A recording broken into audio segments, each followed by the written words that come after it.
आज मैं कैलकुलेशन कर रहा था बैठा बैठा, तो मैंने देखा है कि मैंने जो कुछ भी भगवान से मांगा था, जैसे अभी पिछले कुछ सालों से तो मैं नहीं मांगता हूँ क्योंकि मुझे पिक्चर समझ में आ रही है ना।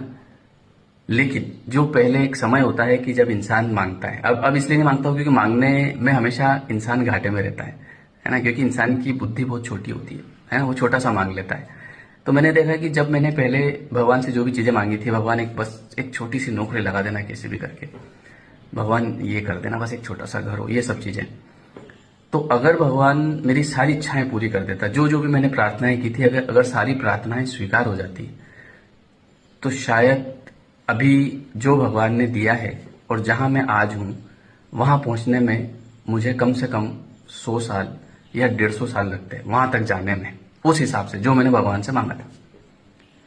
तो इसीलिए मैंने देखा है कि कई बार हम भगवान से कुछ मांगते हैं और वो इच्छा हमारी पूरी नहीं होती है। इसका मतलब ये है कि आप बहुत छोटा मांग रहे हैं, वो आपके लिए है, ऊपर वाला आपके लिए बड़ा बड़ा सोच के बैठा है। इसीलिए कहते हैं कि भगवान के जो प्लान होते हैं वो आपके प्लान से बहुत बेहतर होते हैं, लेकिन इंसान उस समय समझ नहीं पाता है और उस समय वो कहीं ना कहीं निराश हो जाता है। तो मुझे लगता है कि निराश नहीं होना चाहिए, क्योंकि ऊपर वाला जो देगा ना वो बेहतरीन देगा, और आप जो मांगेंगे ना वो अच्छा मांगेंगे। हाँ, इतना हो जाए, क्योंकि इतना हमको विश्वास भी नहीं होता है कि इतना भी मिल सकता है क्या।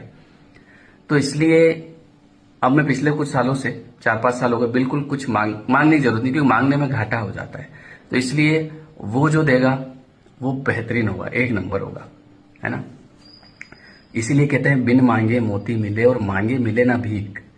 बिन बिन मांगे मोती मिले, बिन मांगे ही मिलता है। ईश्वर जो है वो धन्यवाद करने के लिए है। भगवान जो है ना वो लोगों को लगता है भगवान इसलिए कि ये जो मांगू वो मिल जाए। भगवान तो बहुत बेहतरीन देते हैं, वो है केवल धन्यवाद करने के लिए। उनका आप रोज धन्यवाद करो, सुबह शाम, दोपहर भी करो, रात को भी करो। वो इसलिए है, इसलिए थोड़ी है भगवान ये दे दे वो दे दे, वो दे देंगे तो भी नुकसान में हो जाओगे। मैंने ये चीज देखी है। तो इसलिए भगवान का धन्यवाद करते रहें, और जो चीज नहीं मिल रही है इसका मतलब ये है कि आपको उससे बेहतर मिलने वाला है। अभी अगर भगवान मेरे को आज से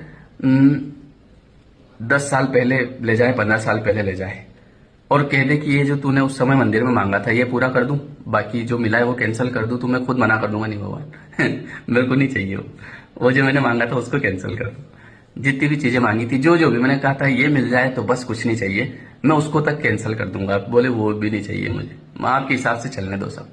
तो इसलिए क्या होता है ना कि ऊपर वाले का धन्यवाद करो, वो जो दे रहा है ना वो बहुत अच्छा है। और परेशान मत रहो कि मुझे ये नहीं मिला वो नहीं मिला, क्योंकि जब आप कंप्लेन करते हैं तो ब्लॉकेज लगता है, जब आप धन्यवाद करते हैं तो बहुत कुछ आपके पास आता है।